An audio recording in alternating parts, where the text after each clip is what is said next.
ప్రియమైన దేవుని బిడ్డలకు ప్రభునామములో శుభములు. ప్రభువారు చెప్పిన ఉపమానం మనం ధ్యానించాం కదా. ఈరోజు మరి ఒక ఉపమానం ధ్యానిద్దాం. ధనవంతుడు లాజరు ఉపమానం. లూకాసు వార్త 16వ అధ్యాయం 19 నుంచి 31 వరకు. ఇందులో ధనం గురించి దేవుడు ఒక సత్యాన్ని నొక్కి చెబుతూ ఉన్నాడు. పేదల ధనికుల గురించి క్రీస్తు ఉపదేశాల్లోని సారాంశము ఈ ఉదాహరణలో వ్యక్తమవుతుంది. ఈ ధనవంతుడు అంటే దేవుడు తనకిచ్చిన వాటిని ఉపయోగించటంలో నమ్మకంగా ఉండలేకపోయిన వారికి, డబ్బంటే ప్రీతి ఉన్నవారికి, దేవుని దృష్టిలో అసహ్యమైన దానిని గొప్ప విలువైనదిగా ఎంచిన వారికి ప్రతినిధి.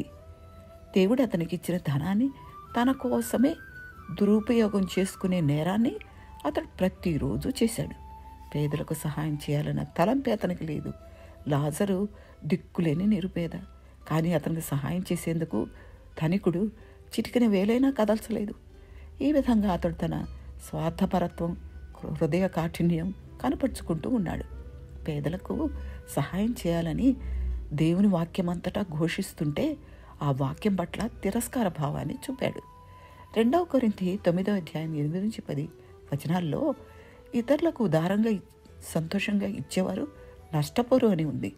సామెతలు 11:24-25లో వెదజల్లి అభివృద్ధి పొందిన వారు కలరు, తగిన దానికన్నా తక్కువ ఇచ్చి లేమికి వచ్చిన వారు కలరు, ఔదార్యం కలవారు పుష్టి నందుదురు, నీళ్లు పోయేవానికి నీళ్లు పోయబడును అని వ్రాయబడి ఉంది. ఇవ్వడం ఇష్టమున్న వారికి ఇచ్చేందుకు దేవుడు ఇష్టపడతాడు. దేవుడు విశ్వానికి పరిపాలకుడు కదా.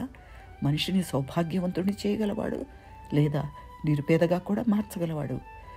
సౌభాగ్యవంతుడిని చేయడానికి మరి సహాయపడే మానవ పథకాలు, ప్రణాళికలు, భూములు, వాతావరణ పరిస్థితులు, వాటన్నిటినీ దేవుడు వాడతాడు. ఆయన చేతులు ఉన్నాయి. తనకిష్టమైన వారికి మేలు కలిగేలా పరిస్థితులన్నిటినీ పని చేయిస్తాడు. తనకిష్టమైతే వారి కోసం అద్భుతాలు కూడా చేస్తాడు. కానీ సాధారణంగా ఆయన సామాన్య పద్ధతుల్లోనే వారికి దీవెనలు కలుగు చేస్తారు. సౌభాగ్యాన్ని వృద్ధి చేసేందుకు, పేదరికాన్ని తెచ్చిపెట్టగల విపత్తుల నుంచి తన వారిని కాపాడేందుకు దేవుడు మనుషులను, సాధారణ పరిస్థితులను వాడుకుంటారు.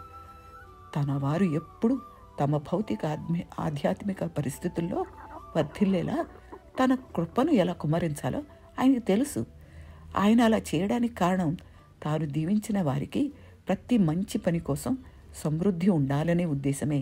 ఆయన దీవించినప్పుడు వారు గనక అలా ప్రవర్తించకపోతే తాను ఇచ్చినంత తేలిగ్గా ఆ దీవెనలు కూడా తీసేసుకుంటాడు. కాబట్టి జాగ్రత్తగా ఉందాం. ఆమేన్.